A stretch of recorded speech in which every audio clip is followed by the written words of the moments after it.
Ok, donc je réaffiche le groupe, et je vais enlever l'œil sur les pattes temporairement. Donc je ne vois que le groupe au-dessus de mon fond vert. D'accord? Franchement, si c'est bon sur un fond vert aussi vif que ça, ce sera bon sur n'importe quel fond, c'est ça l'idée en fait, hein. C'est pour ça que j'ai utilisé du vert vif. Bon, alors il va falloir que je supprime sur ce groupe-là, que je supprime quoi? Ben, il y a encore certaines parties du ciel ici chez moi qui apparaissent. Il y a les montagnes, le sol, tout ça, ça doit disparaître. Comment est-ce qu'on fait? Ne dites pas gommer. On essaye de faire du non destructif.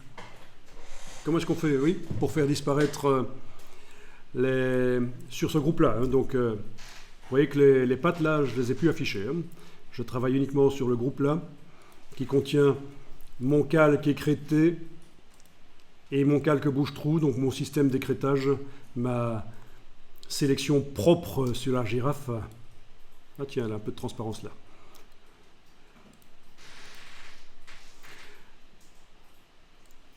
Oups, je dessine en blanc sur le masque bouche-trou, du bouche-trou là. Ok, ben on va ajouter un masque de fusion sur le groupe.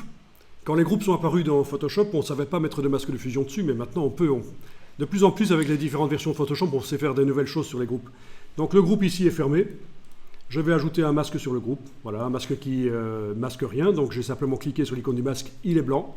Et dans ce masque, je vais aller dessiner en noir, au gros pinceau bien sûr, sur les parties qui doivent disparaître, les pixels qui doivent disparaître. Donc je vais faire apparaître le vert.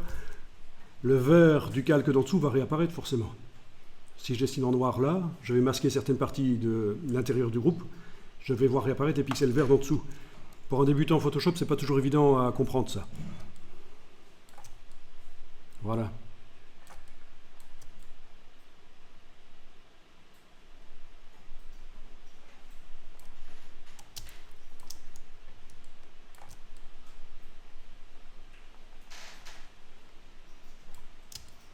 Alors on prend du temps parce que j'explique, mais normalement ce genre de choses prend moins de temps que ça en fait, hein.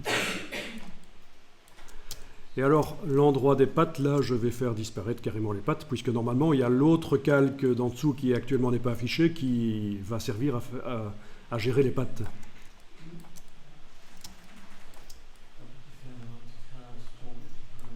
Bon, ben, bel exemple de combinaison de techniques de sélection. Voilà. D'accord?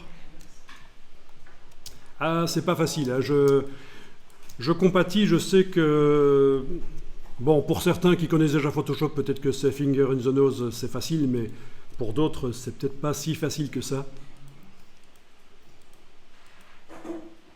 Franchement, vous êtes paré pour tout type d'image avec ces techniques-là.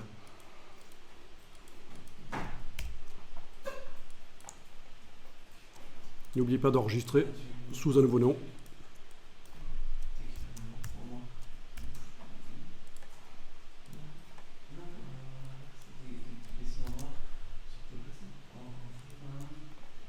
Voilà. Si on veut voir ce que je viens de masquer, c'est majuscule, clic sur le masque.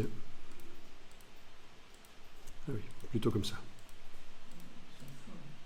Voilà.